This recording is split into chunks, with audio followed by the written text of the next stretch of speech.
Olá, meu nome é Pedro e esse é o canal Escolho Seguir. E no vídeo de hoje vamos falar sobre as origens da doutrina da imortalidade da alma. E se você quiser receber mais vídeos desse tipo, se inscreva no canal e ative o sininho. Assim você receberá uma notificação toda vez que um vídeo novo for postado. Também deixe seu like para ajudar o canal. O livro do profeta Daniel, no capítulo 12, versículo 2, diz o seguinte: E muitos dos que dormem no pó da terra ressuscitarão, uns para a vida eterna e outros para a morte eterna. A vida eterna começa não com a morte, mas com a ressurreição. Até aqueles que morreram estão no momento dormindo no pó da terra. Veja que Deus não diz a Daniel, e muitos daquelas almas estão agora no céu. Assim também com Paulo, ao falar aos Tessalonicenses sobre a morte e a esperança que temos na ressurreição. Ele falou sobre aqueles que estavam dormindo. Veja os termos que ele usa. Em 1 Tessalonicenses 4, de 13 a 16, Paulo esclarece: Não quero, porém, irmãos, que sejais ignorantes acerca dos que já dormem, para que não vos entristeçais com os demais que não têm esperança. Porque se cremos que Jesus morreu e ressuscitou, assim também aos que em Jesus dormem, Deus os tornará a trazer com ele. Dizemo-vos, pois, isto pela palavra do Senhor, que nós, os que ficarmos vivos para a vinda do Senhor, não precederemos os que dormem, porque o mesmo Senhor descerá do céu com alarido, e com voz de arcanjo, e com trombeta de Deus, e os que morreram em Cristo ressuscitarão primeiro. A esperança de Paulo, a esperança que Deus nos deu em sua palavra, tem um nome. Se chama ressurreição. Em um tempo entre o agora e a ressurreição, Alguns de nós, provavelmente todos, dependendo de quando o Senhor voltar, morreremos. Não entraremos em um estado de regozijo no céu ou paraíso. Ao invés disso, estaremos dormindo. E logo surge a pergunta: onde estaremos dormindo? No pó da terra, ou como normalmente é chamado na palavra, Sheol ou Hades, que quer dizer túmulo. Esta é a verdade contida na palavra de Deus, simples e fácil de entender. A verdade é que os mortos estão dormindo agora e que voltarão à vida na ressurreição, infelizmente não é o que a maioria dos cristãos acredita. O que geralmente se acredita é que uma pessoa é composta de corpo e alma.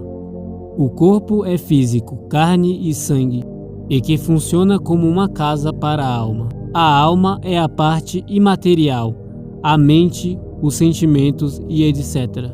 Na morte, a alma deixa o corpo e continua a viver para sempre no céu ou inferno.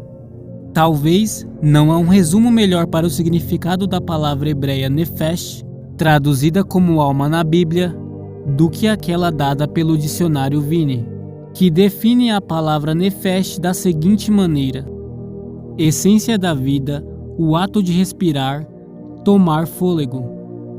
Nefesh ou psihi, do Novo Testamento grego alma, é, de acordo com a palavra de Deus, simplesmente vida. Gênesis 2:7 demonstra claramente esta verdade.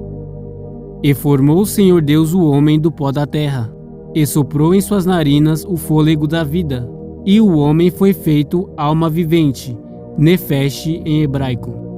Veja que a palavra não fala de algo separado do corpo. Cada um de nós que respiramos hoje é uma alma vivente. Quando dermos o nosso último suspiro, não mais seremos almas viventes. Estaremos dormindo. E assim como pessoas que dormem profundamente, não teremos consciência. Se adotarmos a definição que a palavra de Deus nos dá para a alma, e não a versão greco-latina, não teremos problemas quando entendemos que animais também têm alma. Em Gênesis 1, de 20 a 21, está escrito o seguinte: E disse Deus: Produzam as águas abundantemente répteis de alma vivente, e voem as aves à face da expansão dos céus. E Deus criou as grandes baleias, e todo réptil de alma vivente que as águas abundantemente produziram conforme a sua espécie, e toda ave de asas conforme a sua espécie, e viu Deus que era bom. Obviamente não há nada metafísico na alma. Qualquer ser que respira, seja homem ou animal, é uma alma vivente. De onde vem então esta crença da imortalidade da alma? Em relação à origem da ideia da imortalidade da alma, esta crença vem da filosofia grega, definidas especialmente por dois filósofos gregos, Platão e Sócrates. Platão, embora não seja o primeiro a defender a doutrina da imortalidade da alma, ele foi definitivamente o mais eloquente. Como Werner Jaeger, da Universidade de Harvard, diz, a imortalidade da alma era um dos credos fundamentais da religião filosófica do platonismo, que foi adotada em parte pela Igreja Cristã. A grande maioria dos filósofos cristãos, até Santo Agostinho, foram platônicos. Mas o que Platão acreditava a respeito da alma? A obra de Platão, Fédon, é um diálogo no qual retrata a morte de Sócrates. Ele se passa no último dia de vida de Sócrates, antes dele ser executado tomando cicuta. Fédon é uma obra que suporta a crença de dois grandes filósofos no assunto, e uma de suas citações diz o seguinte: a alma é a semelhança do divino e imortal, inteligível, uniforme, indissolúvel e imutável. Estar morto é a separação do corpo e da alma, quando a alma existe em si mesma e se separa do corpo, e o corpo é partido da alma, que é a morte. A morte é apenas a separação da alma e do corpo. E ainda é dito mais: quando colocar-me no túmulo, diga que está enterrado meu corpo e não a minha alma. O que Platão e Sócrates dizem soa familiar. De fato, sim. Poderia ser um resumo da crença da maioria dos cristãos.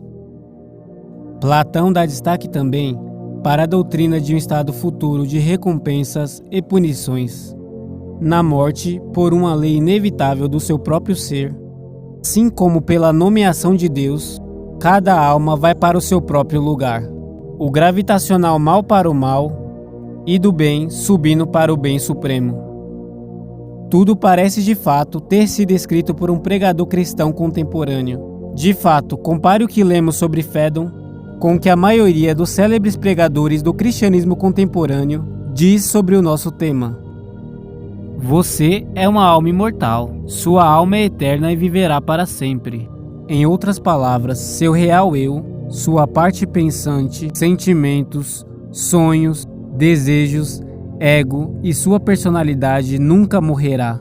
Sua alma viverá eternamente em um dos dois lugares, céu ou inferno. Agora compare isso com o que Deus e seu arqui-inimigo, o diabo, diz em Gênesis 2 e 3.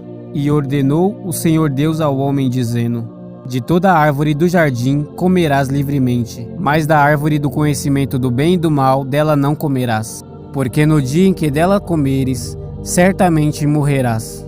Então a serpente disse à mulher: certamente não morrerás. A primeira coisa que foi ensinada ao homem, embora caído, foi que ele era supostamente imortal. Compare as palavras ditas pelo diabo, certamente não morrereis, com a doutrina da imortalidade da alma. Sua alma é imortal e viverá para sempre, disse Billy Graham. Embora o respeite muito, a mesma coisa disseram Sócrates e Platão. De acordo com eles, não uma morte real. Tyndale, grande reformador e reverenciado tradutor da Bíblia, que foi queimado na estaca, disse sobre a doutrina da imortalidade da alma, respondendo ao defensor papal Thomas More: se há almas no céu, por que elas não estão em uma boa posição como os anjos? Se a alma está no céu, me diz que motivo há para a ressurreição. Eu me maravilho de que Paulo não tenha reconfortado os tessalonicenses com esta doutrina, se soubessem que as almas de seus mortos estavam em gozo, assim como ele sabia da ressurreição que seus mortos viveriam novamente. Mais ainda, Martinho Lutero, o grande reformador alemão, em resposta à mesma bula de Leão X, classificou a imortalidade da alma como opinião monstruosa. Eis aqui o que ele disse: pois assim como quem dorme e alcança o amanhecer inesperadamente ao acordar, sem saber o que aconteceu com ele, também Devemos ser despertados de repente no último dia, sem saber como entramos na morte e passamos por ela. Dormiremos até que ele venha e bata no nosso túmulo e diga: Doutor Martinho, levante-se. Então ressuscitaremos prontamente com ele para sempre. Em Colossenses 2,8 recebemos um alerta: Tende cuidado para que ninguém vos faça presa sua, por meio de filosofias e vãs sutilezas, segundo a tradição dos homens, segundo os rudimentos do mundo e não segundo Cristo. Você e eu temos uma escolha a fazer.